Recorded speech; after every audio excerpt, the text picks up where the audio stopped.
बारिश का मौसम चल रहा है और जो पेट पेरेंट्स हैं, जो जिनके पास कैट्स हैं, जिनके पास डॉग्स हैं या दूसरे एनिमल्स हैं, हम देखते हैं कि वो बहुत डरे डरे से सहमे सहमे से रहते हैं। बारिश के मौसम में बादल गड़गड़ाते हैं, तेज़ बारिश होती है, हवाएं चलती हैं, तो वो डर के मारे चुपने लगते हैं। क्या करें?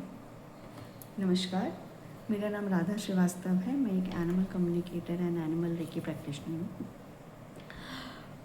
जैसा कि मैंने कहा आपको कि मौसम ऐसा चल रहा है कि अभी मॉनसून चल रहा है और ऑलमोस्ट पूरे देश में जो है बारिश आ चुकी है और बारिश हो रही है। कई जगह कम हो रही है, कई जगह ज़्यादा हो रही है, लेकिन बारिश कितनी भी हो, हमारे जो पेट्स होते हैं वो और जो स्ट्रीट एनिमल्स होते हैं वो बहुत ज़्यादा परेशान होते हैं पानी से, बारिश से।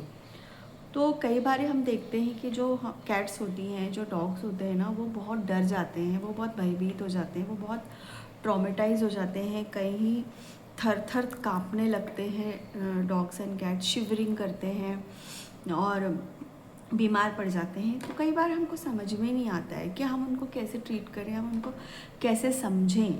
इस ऐसी भी सिचुएशन नहीं होती कि उनको डॉक्टर के पास ले जाया जाए, बट हाँ, उनके बिहेवियर में हमें काफ़ी चेंज दिखते हैं। तो अगर हम एनिमल कम्युनिकेशन से उनकी बात को समझ पाते हैं, समझ सकते हैं, तो ये बहुत अच्छी बात हो जाती है।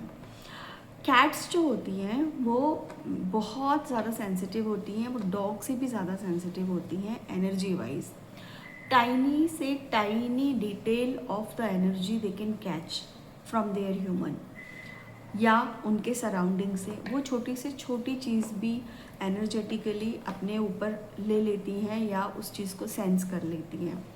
तो जब हमारे वातावरण में, हमारे एटमॉस्फेयर में, हमारे वेदर में चेंज होता है, तो वो वाइब्रेशंस भी जो है हमारे कैट्स लेती हैं और उनके ऊपर उस चीज़ का बहुत इम्पैक्ट पड़ता है। आपने देखा होगा कि वो जब बहुत बादल गड़गड़ाते हैं, बहुत आवाज़ होती है बारिश की, तो जो कैट्स होती है ना, वो इधर उधर ढूंढती हैं कि कहाँ उनको जगह छुपने की मिल जाए, या वो कुछ ऐसी ऊंचाई वाली जगह पे जाके या किसी कोजी या कम्फी प्लेस को ढूंढती हैं जहाँ पे वो छुप जाएं। उस समय हमें ऐसा लगता है बीइंग अ पेट पेरेंट कि नहीं, हम उनको गोदी में उठा लें, हम उनको पुचकारें, उनको सहलाएं।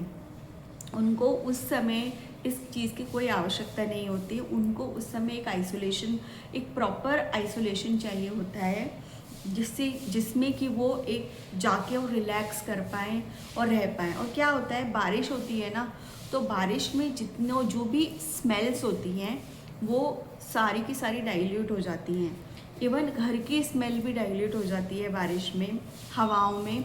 तो क्या होता है कि उस डाइल्यूशन की वजह से वो और ट्रॉमा में आ जाती हैं, क्योंकि उनको उनकी फैमिलियर स्मेल नहीं मिलती है।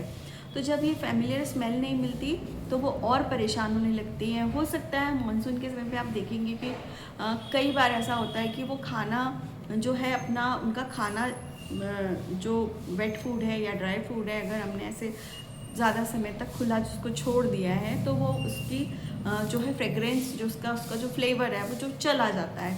तो वो जाती हैं और उसको स्निफ करती है और उनको वो रेगुलर, वो जो फैमिलियर उनको स्मेल नहीं मिलती है, तो उसको चीज़ को छोड़ देती है और वो खाना नहीं खाती। तो हमें चिंता होती है कि अरे हमारी कैट्स खाना क्यों नहीं खा रही हैं। डॉग्स के साथ ऐसा नहीं होता, ऐसा कम होता है। वो आवाज़ के लिए बहुत ज़्यादा सेंसिटिव होते हैं और आवाज़ से बहुत ज़्यादा डरते हैं, क्योंकि हमसे, इंसानों से 4 से 5 गुना ज़्यादा वो उस चीज़ को फील कर सकते हैं, सुन सकते हैं। तो आप समझ सकते हैं कि वो कितने ज़्यादा परेशानी में होते होंगे जब इतनी ज़ोर से बादलों की या बिजली कड़कने की आवाज़ें उनको आती होंगी।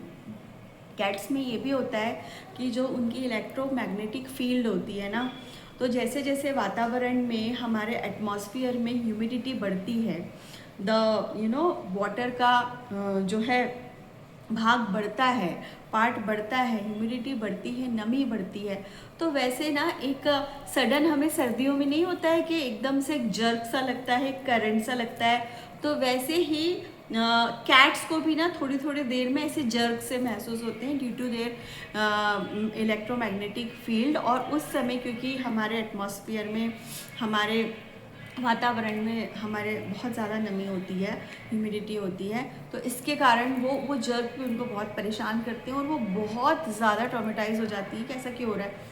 इसीलिए उस समय वो उनका ध्यान खाने पे नहीं रहता है, उनका ध्यान होता है कि वो एक सेफ़ जगह को तलाशें और इसीलिए वो छुपना ज़्यादा पसंद करती हैं। तो आप ऐसा कर सकते हैं, मैं आपको इसके लिए एक उपाय बताती हूँ कि आप क्या करें। मैंने मेरी कैट्स के लिए मैं मोस्टली मानसून्स में ये करती हूँ। Sorry for the noise which is coming from outside. So मैं एक बॉक्स लेती हूँ और बॉक्स को मैं ऊपर नीचे से पूरा अच्छे से बंद कर देती हूँ टेप से, और उसके बाद उसमें एक मैं होल करती हूँ और उस होल में जो है बच्चे जो है मेरी कैट्स हैं वो इजीली जा सकते हैं और उसमें बैठ सकते हैं। मैं आपको दिखाती हूँ। और उसको बनाने के बाद मैं क्या करती हूँ, like this is the box, और मैंने इसको एक टी शर्ट पहना दी है अपनी पुरानी, मेरी अनवॉश्ड टी शर्ट, ताकि इसमें मेरी जो है उनको स्मेल रहे। और आज बेंगलोर में बारिश भी हुई है काफ़ी, तो मुझे पता है वो डर में होंगी, डर में रहेंगी, तो मैंने ये बना दिया है उनके लिए। और दे विल गो इनसाइड, और उसमें यहाँ पे आराम से बैठेंगे। इसमें अभी मैं कुछ बिछाऊंगी उनका ब्लैंकेट, और दे विल सिट हियर वहाँ पे अच्छे से कोजी तरीके से। और इसको थोड़ा सा मैं हाइट पे रखूँगी, जहाँ पे ऐसे प्लेटफॉर्म पे हाइट पे रखूँगी, और दे विल सिट, और इसमें वो आराम से सो जाएंगे बिना डरे, चाहे कितनी भी बारिश होती रहे, चाहे कितना भी बादल गड़गड़ाए, बट वो दे विल स्लीप कंफर्टेबली, क्योंकि उसमें उनको ये फैमिलियर स्मेल मिलती रहेगी। तो आप लोग भी अपने कैट्स के लिए ऐसा कर सकते हैं कि वो बारिशों में, मानसून में स्पेशली, और ये मानसून की जो नॉइसेस होती हैं उससे वो परेशान ना हो। डॉग्स के लिए तो डॉग्स को आप बहुत रीएश्योरेंस दे सकते हैं, उनको सहला सकते हैं, प्यार कर सकते हैं, क्योंकि उनको ह्यूमन टच हमेशा चाहिए होता है। तो आप उनको अपने साथ में रखें, आप उनके सामने रहें तो चलेगा, बट कैट्स के साथ में ऐसा होता है, if they want to be live in isolation, वो अकेले रहना पसंद करती हैं, तो आप उनको अकेले रहने दें, but like this. Okay, thank you so much.